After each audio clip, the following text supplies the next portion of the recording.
ዲቪ 2027 መሙላት ሊጀመር በጣት የሚቆጠሩ ቀናቶች ናቸው የቀሩት። ነገር ግን ዲቪ 2027 ልክ እንዳምናው ዲቪ 26 እና እንደ ካቻምናው ዲቪ 2025 አንድ አይነት ሪኳየርመንት ወይ ደግሞ አንድ አይነት የመሙላት የሚቻልበት ሂደት አይደለም ያለው። ዲቪ 27 ከሌሎቹ ማለትም እስከዛሬ ከለመድነው ሪኳየርመንት ለየት ያሉ ነገሮችን ይዟል በውስጡ። ስለዚህ ማንኛውም ዲቪ መሙላት ያሰበ ሰው ማለትም ዲቪ 27ን መሙላት ያሰበ ሰው በሙሉ እነዚህን ሪኳየርመንቶች ማሟላት መቻል አለበት። ልክ እንደ አምናዎቹ ወይም እንደ እስከዛሬ እንደምናውቀው ሁሉ አንድ አይነት ስላልሆነ በአሁኑ የተጨመሩ ሪኳየርመንቶችን ማሟላት መቻል ይጠበቅበታል ማለት ነው። ስለዚህ በዛሬ ቪዲዮ በዲቪ 2027 ላይ የተጨመሩ አዳዲስ ሪኳየርመንቶች ምንድን ናቸው፣ እንዲሁም ደግሞ እንዴትስ አድርገን ነው ብሬክ የምናደርጋቸው፣ እንዴትስ አድርገን ነው እነዚህ ነገሮች የምናሟላው የሚለውን አጠቃላይ ኢንፎርሜሽን የምነጋገር እንዲሁም የምናይ ይሆናል ማለት ነው። በዲቪ 2027 ላይ የጨመሩት ወይ ደግሞ አዲስ አድ ያደረጉት ነገሮች ብዙ ናቸው። ወይ ደግሞ አዲስ ለሚመዘገቡ ሰዎች ማንኛውም ሰው ዲቪ 27ን መሙላት ያሰበ ሰው በሙሉ እነዚህን ሪኳየርመንት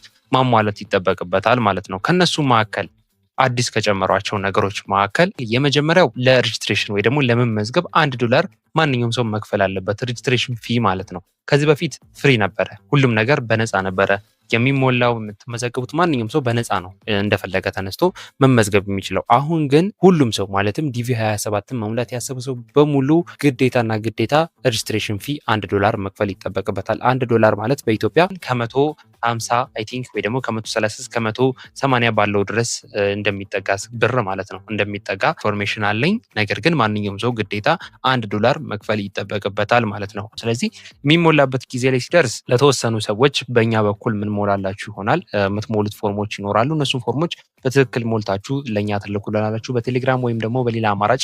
ጊዜው ሲደርስ ራሳችን እናሳውቃችኋለን። የዚህ ሰዓት ራሳችን ምን ሞላላችሁ ይሆናል $1ን ያለምንም ችግር በእኛ በኩል ማለትም እኛ ኢንተርናሽናል ካርድ ስለምንጠቀም በዛ ማድረግ እንችላለን ማለት ነው። ስለዚህ ጊዜው ሲደርስ በዚሁ ቻናል መጥቼ የማሳውቃችሁ ይሆናል። ለተወሰኑ ሰዎች ምን ሞላ ይሆናል ማለት ነው። ስለዚህ ዲቪ 27 ላይ የተጨመሩት አዳዲስ ነገሮች እነዚህ ናቸው። ሌላ የተቀየሩ ነገሮች የሉም።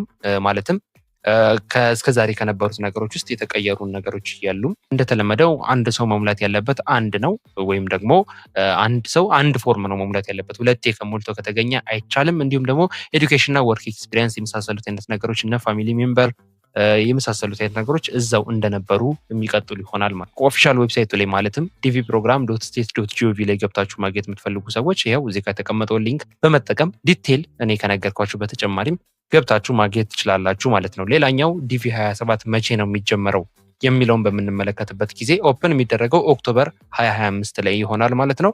የሚዘጋው ደግሞ ኖቬምበር 2025 ላይ ይሆናል ማለት ነው።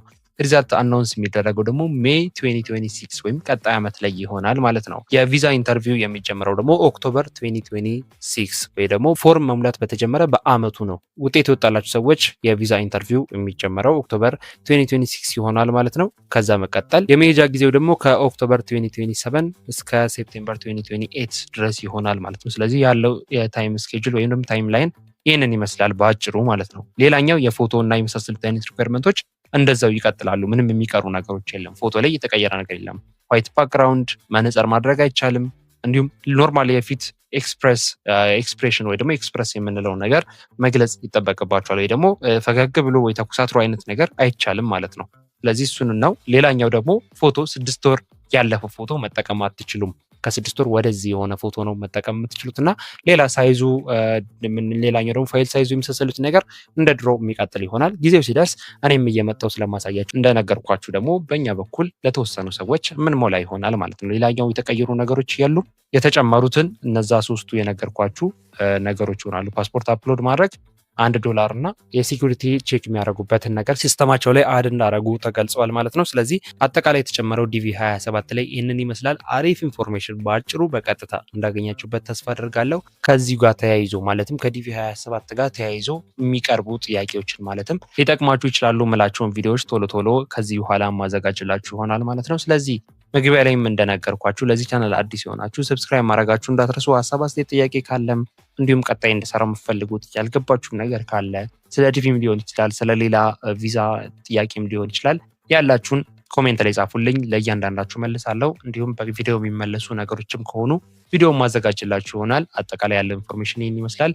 ቪዲዮ ከመውጣታችሁ በፊት ሁላችሁም ላይክ ያደረጋችሁ ብዙ ኢትዮጵያውያን ብዙ ኤርትራውያን እንዲጠቀሙ ማድረጋችሁ እንዳትረሱ። በቀጣይ በሌላ ቪዲዮ አገኛችኋለሁ።